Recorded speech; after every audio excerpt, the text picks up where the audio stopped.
big ultimate fight is in the turbine room of the dam. I suppose in a way you often expect the ending to be some big dramatic thing, which, you know, to be honest, it works, doesn't it?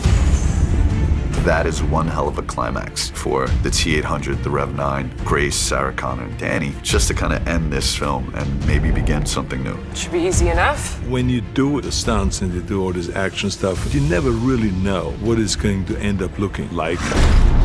It's so crazy, the amount of people, the amount of work, the amount of time. You can never imagine something this big.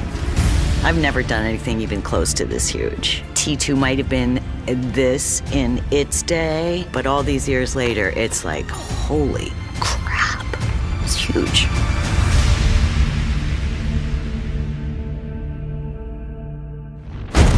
This dam is really cool, and it's a real dam at this river between Portugal and Spain, where the water goes down a slope and then it's launched on a curve and it shoots out about 250 yards down the river. The guys at the dam told us, you're standing next to it while it's running, it displaces so much air that it would suck you in like a jet engine. It's crazy. We are currently standing on the top of a turbine hall. We decided to go with the Francis turbine, which is what you can see here. And that seemed to work very well for all of the action that we did. And it gave all this layering and all these different walkways that you can see behind me. And it also assisted us in a lot of the storytelling. It's kind of Danny's big moment where she's like, okay, I'm done running. So it's a big heroic moment for Danny inside this big fight where I think it's really different. This is our kill box. This turbine hall that you're in at the moment is actually loosely based on about 5 different turbine halls, one of which I was very lucky enough to visit that was actually in Spain. The whole way that it's been designed, it just worked perfectly. It was really important to make as much as possible that we could literally cram inside a stage that was real. We've built nearly 2 full turbines. There's a half pit, a full turbine, and then this is another half turbine. So we decided to extend it and make it so it's 6 turbines. So when it actually gets shown and you see it, that will be a CG extension to make it look much bigger. We're in this amazing set where we'll be replacing a good chunk of it and adding a huge fight between our Rev-9 endoskeleton, our heroes, of course Arnold is our T-800, and there'll be a lot of people wearing interesting hats running around because of the nature of some of our stunts. We have to take our heroes and basically replace our stunt players. So putting other people's heads on other people's bodies in order to pull that off, including removing someone's head during part of this fight sequence. We've been preparing for it for many months, and even more people than us have been preparing for us to be prepared for it. So we're very excited to have an amazing final fight sequence. We have stunt viz that we do in the stunt department, and our second unit director, what we'll do is we'll go to the location and we'll see the layout, we'll see what is actually there, and we could mock up shots or mock up angles with different lenses and whatnot, and then we'll show the Tim, and then we'll make tweaks to where something very polished comes out. We approached it very tactically. The fight, it's not just 2 dudes punching each other. Arnold, of course, is just blunt force, trauma, kind of a fighter, and then Sarah is very tactical, protecting Danny, and it's this whole defensive action. I'm not watching another child die, you understand me?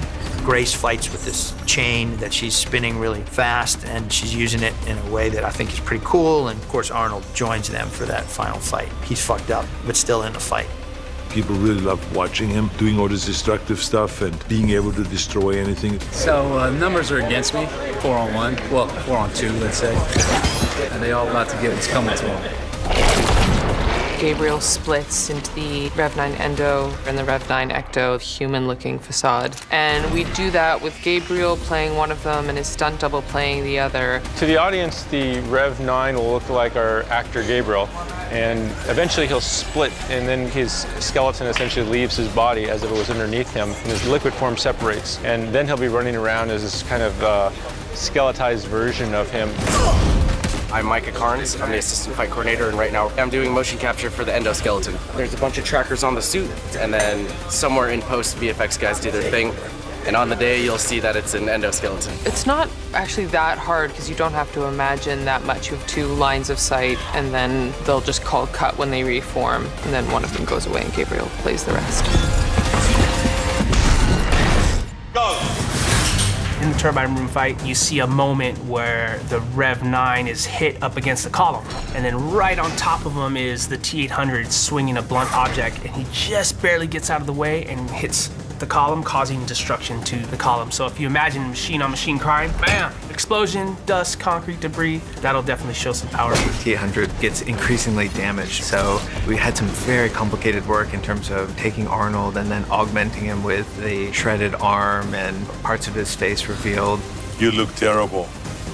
At least I still have on my face. Arnold was up for it all, like he's giving us a great performance, and then we're just augmenting that.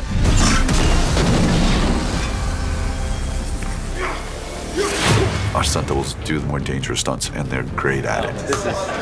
This guy, Jason True, man. Thankful for him. Freddie Bosiegas is a rock to the show. I can't say enough great things about him.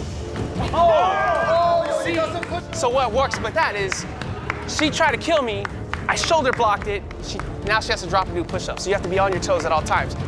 Jason Domenico, who is one of the best stunt riggers in the business, is here, and he is doing some amazing rigs and keeping the actors safe. Jimmy Choo and Micah Carnes, who I've worked with for a long time, are great at designing action. We work very closely at doing these fights, and they're great at working with the actors. That's my boy Jason up there, taking a pass at our very cool, very Terminator-y entrance. Today we are doing the jump off the turbine rail over there. It's a 3-part hand pull. I'm on his full line that pulls him forward over here. We've got 2 more lines, one that keeps him afloat. The other one is his back line that kind of slows him down on the way in. So it's kind of critical, because if I pull him too short, he'll hit the rail on the way over. And then if I pull him too far, he'll miss his mark.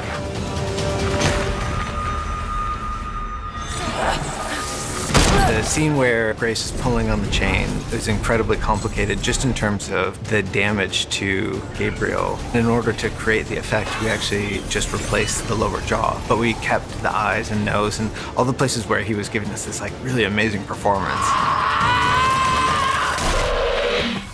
You need something that can kill a fucking Terminator. So in my mind, the only force powerful enough was some sort of electromagnetic field that could destroy at least the skin part of it. And then this seemingly indestructible endoskeleton would be the final leg of the battle, and that's what we have to use Grace for. I'm sorry, Grace. I'm sorry. This thing is basically unkillable. It takes the combined efforts of all the characters in the film to take this thing down. I'm gonna kill you, fucker. It's just nonstop. Just like hit the floor and smash your face, then get up and then grab her and pull her up all day. I think the most exciting part of it is that all the action has a background and has a deep urgency within the story. The action is always about character. It has to be rational, it has to be believable.